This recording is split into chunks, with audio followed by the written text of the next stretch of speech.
अफगानिस्तान और पाकिस्तान की जंग शुरू हो चुकी है और सऊदी अरब भी अब इसमें कूद पड़ा है। क्या राब्ते किए हैं पाकिस्तान ने, सारी सिचुएशन दोस्तों आपके सामने रखते हैं। तुर्क सहाफी ने भी पाकिस्तान को खबरदार कर दिया है कि पाकिस्तान इस जंग में ना पड़े। पाकिस्तान जो है वो ये जंग अफगानिस्तान के साथ जो लड़ रहा है उससे कितना बड़ा नुकसान इस खित्ते का हो रहा है, इसराइल का क्या फायदा हो रहा है, ये दोस्तों तुर्क सहाफी पाकिस्तान को कह रहा है। यहाँ पर सऊदी अरब ने पाकिस्तान से राब्ता किया है, इसहाक डार से राब्ता किया गया है फौरी तौर पर और कहा गया है कि पाकिस्तान और अफगानिस्तान जो है वो तहम्मुल का मुजाहिरा करें, दोनों पीछे हट जाएं, इस जंग को रोकें। अब इस पर दोस्तों पाकिस्तान ने सऊदी अरब को क्या जवाब दिया है ये बहुत हैरानकुन है।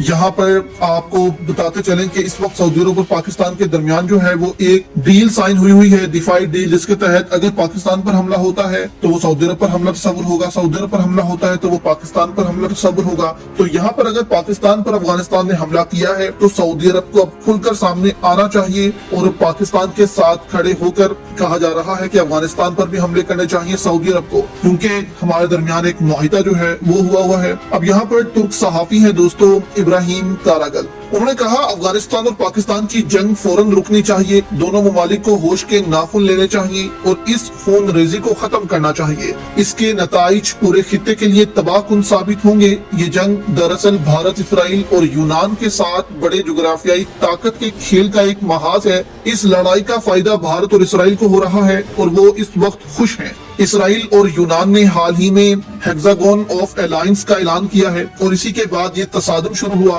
दोनों ममालिक को इस जाल में नहीं फंसना चाहिए। तुर्की की यहाँ पुरसकून और दोस्ताना मुदाखलत की सख्त जरूरत है, जबकि यहाँ पर दोस्तों दूसरे जो ममालिक हैं वो भी पाकिस्तान को खबरदार कर रहे हैं कि इस जंग में ना पड़ा जाए। अब यहाँ पर दोस्तों सहाफी हैं अबसार आलम, इन्होंने खबर जो है वो जारी की है और कहा है कि दोस्त ममालिक यानी कि सऊदी अरब और बाकियों ने पाकिस्तान को तहम्मुल का मुजाहिरा करने का कहा है और कहा है कि आप जो है पीछे हट के सीज फायर का ऐलान कर दें। तो यहाँ पर पाकिस्तान ने दोस्त ममालिक को जो है उनकी दरख्वास्त रद्द कर दी है और मुस्तरद कर दी है और कहा है कि फिलहाल आप हमें ये करने दें, हमने तालिबान की अकड़ तोड़नी है। तो यहाँ से आप अंदाजा लगा लें कि ये जंग रुकने वाली नहीं है।